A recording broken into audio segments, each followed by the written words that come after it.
কিছু কর্মপন্থা পদ্ধতি আমাদেরকে বাতলেছে, সেগুলো যদি আমরা সঠিকভাবে রক্ষা করে চলতে না পারি, তো শুধুমাত্র 5 ওয়াক্ত নামাজ, রোজা, হজ, জাকাত, ওয়াজ শোনা, কোরআন তেলাওয়াত করা এবং অন্যান্য ভালো কাজ করা, এগুলো দিয়েই আমরা শুধুমাত্র আল্লাহর কাছে ভালো মুসলমান হতে পারবো না। ভালো মুসলমান হওয়ার অন্যতম একটা বড় শর্ত হলো, কোন মুসলমানকে অন্যায়ভাবে কষ্ট দেওয়া যাবে, কারোর কোনো হক বা অধিকার খর্ব বা নষ্ট করা যাবে।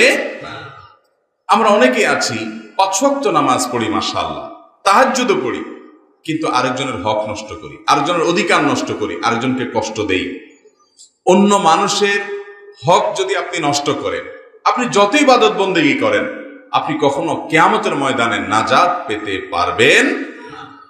মুহতারাম হাজরিন, আল্লাহ রাব্বুল আলামিন সেজন্য কোরআনে কারীমে ইরশাদ করেছেন, ওয়াল্লাযীনা ইউযুনাল মুমিনিনা ওয়াল মুমিনাত বিগাইরি মাকতাসাবু, যারা ইমানদার নারী, ইমানদার পুরুষদের কষ্ট দেয়, বিগাইরি মাকতাসাবু, অথচ তারা কষ্ট পাওয়ার মতো কোনো কাজ করেন নাই। অর্থাৎ অন্যায়ভাবে যদি কোনো মুসলমান, সে পুরুষ হোক আর নারী হোক, তাকে যদি কষ্ট দেয়, তার মনে ব্যথা যদি হয়, অন্যায়ভাবে তাকে একটা কথা বললেন, একটা আচরণ খারাপ করলেন, একটা বাজে মন্তব্য করলেন, তার নামে একটা মিথ্যা কথা উঠিয়ে দিলেন, কোনোভাবে কষ্ট দিলেন, ফাকাদ ইহতামালু বুহতানা ওয়া ইসমান মুবিনা, তাহলে এই ব্যক্তি যে এই কাজটা করলো, সে বিশাল বড় অপরাধ, অনেক বড় অপরাধ করলো।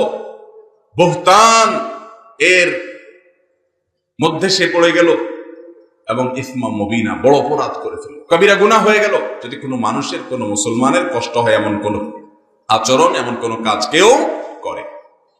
নবী করিম সাল্লাল্লাহু আলাইহি ওয়াসাল্লাম একটা হাদিস, যেটি সহিহ মুসলিম বর্ণিত হয়েছে, আরো বিভিন্ন হাদিসে বর্ণিত হয়েছে। এই হাদিসকে আমি বলি আজকের যুগে সবচাইতে মিসকিন এবং অসহায় হাদিস। মিসকিন মানে হলো যে এই হাদিসটা, এটা আমরা পড়ি, শুনি, কিন্তু এটার পরে আমলের ধার আমরা বেশিরভাগ ধারি না। এই হাদিসটা যেন আমরা এটাকে কোনোভাবেই গায়ে মাখাতে চাই না। এই হাদিসটা এক কোনায় পড়ে আছে অসহায়ের মতো। যদিও হাদিসের এখানে কিছু আসে যায় না, সহায় অসহায়ের কিছু নাই, কিন্তু আমাদের হাবভাব এমন যে হাদিসের দিকে আমরা তাকাইতেও রাজি না। এই একটা হাদিসের প্রতিটা শব্দের অর্থ বুঝে এটা যদি আপনার জীবনে ফিট করতে পারেন, ইমানের পর মৌলিক ফরজ কাজগুলো করেন, মোটা মোটা হারাম কাজগুলো থেকে বাঁচেন, আল্লাহর শপথ করে বলি, আপনার আখিরাতের যাত্রা একেবারে মসৃণ হয়ে যাবে, একেবারে ক্লিয়ার হয়ে যাবে। কেউ আপনাকে জান্নাতে যেতে বাধা দিতে পারবে না, সোজা জান্নাতে যেতে পারবেন। রুট একেবারে সহজ। আমাদের অনেক ভাইরা আছে শুধু নফল আমল খোঁজেন।